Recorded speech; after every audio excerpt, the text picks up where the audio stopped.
gold stripes and bright stars through the perilous fight.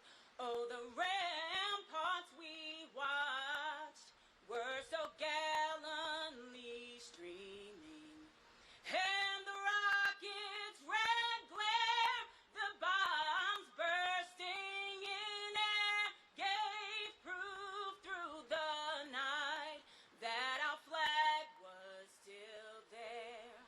Oh, say does that star-spangled banner yet wave? Oh, the land of the free and the home of the brave. Order! Halt! Parade west!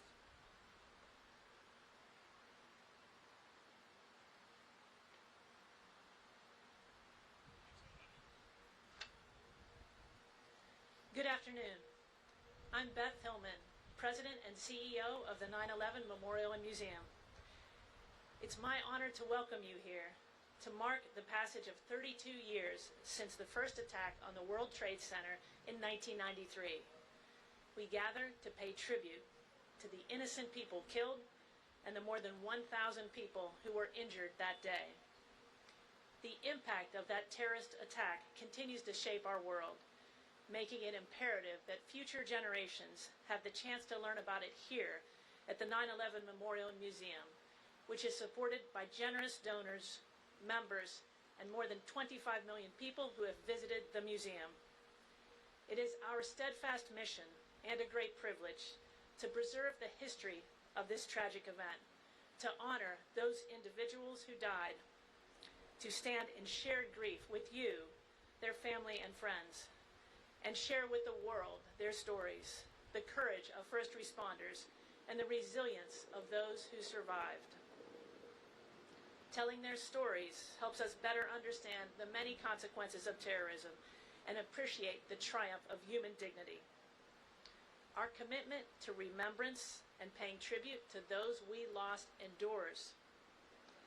I would like to acknowledge and welcome Mayor Eric Adams, representatives from Assemblymember Charles Fall's office, State Senator Kavanaugh's office, and Congressman Dan Goldman's office, as well as all the distinguished guests in attendance today.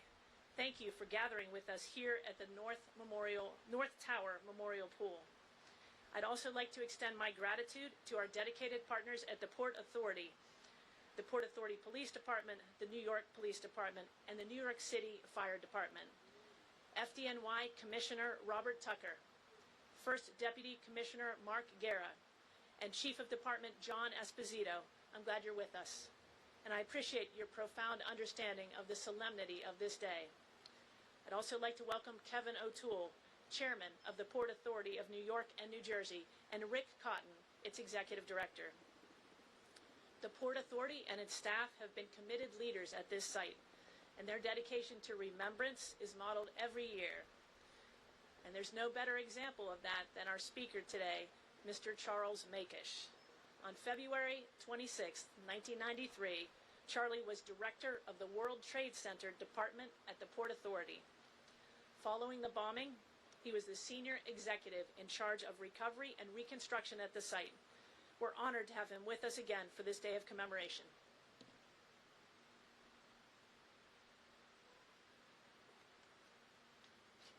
Thank you, Beth. As the director of the World Trade Center at the time of the 93 bombing, I've had the privilege for the past 32 years to lead as we remember our tremendous loss. The architect and designer of this memorial brilliantly conceived of the design concept of reflecting absence, and it does. The pools were formed around the original footprints of the two towers, which rose 1,360 feet in the air. Now the abyss created by their absence speaks loudly of what was torn from us.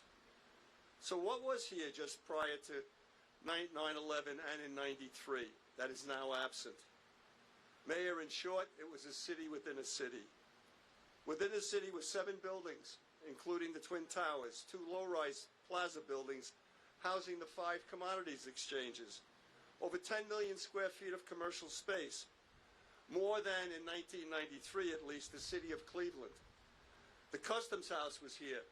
There was an 825-room international hotel. There were 5 sublevels with an underground garage for 2,000 cars, plus a 350,000-foot shopping mall, then the largest in Manhattan. There was a 4-acre plaza that could hold 5,000 spectators for summer concerts and other public events. A communication center that housing the TV broadcast antenna mast, and the major network operations center just below that. A microwave antenna farm on the roof of the North Tower, and a transportation center serviced by 7 subway lines, 2-path lines, and a ferry service. 100,000 commuters a day would traverse the Trade Center concourse during the morning and evening peak rush hours. The major airline counters those days, before internet, had their ticketing counters in the north lobby of the World Trade Center. It was, of course, a tourist destination with the observation deck on the South Tower and 3 million visitors a year, and the globally renowned Windows on the World restaurant atop the North Tower. It was a financial center with major banks, financial institutions, and it was adorned by major pieces of art from all over the world. It was a concentration of so many international activities. It was an international icon to a free, open, and democratic symbol of Western capitalism. Today, the memorial pays tribute to this absence, to what is no more, and most importantly, to those who perished because of its destruction. The museum also serves to acknowledge these lives lost, as well as to educate current and future generations as to why the World Trade Center was attacked, by whom, and their motivation. It inspires us to honor the sacrifice of those lost in 1993, while reminding us that we never can be complacent and always vigilant. I encourage all to visit the museum and support its mission. Thank you for joining us this important Remembrance Day. To lead the reading of the names, I'm honored to introduce members of the families of those lost in '93. Sabrina Knapp and Stephen Roselli. Would you join us here, please?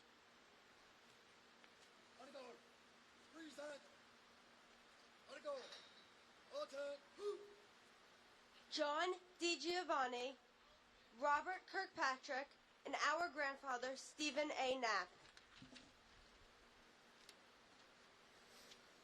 William Macco, Wilfredo Mercado, and Monica Rodriguez Smith, and her unborn child, baby Eddie.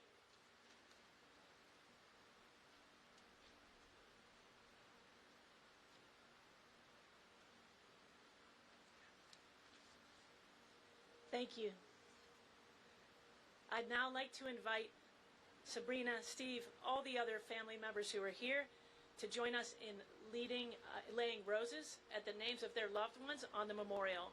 Once the families have placed their flowers, I invite survivors of the 1993 bombing, first responders, and all guests who wish to do so to join us in making this same gesture of tribute, which marks the end of our commemorative program.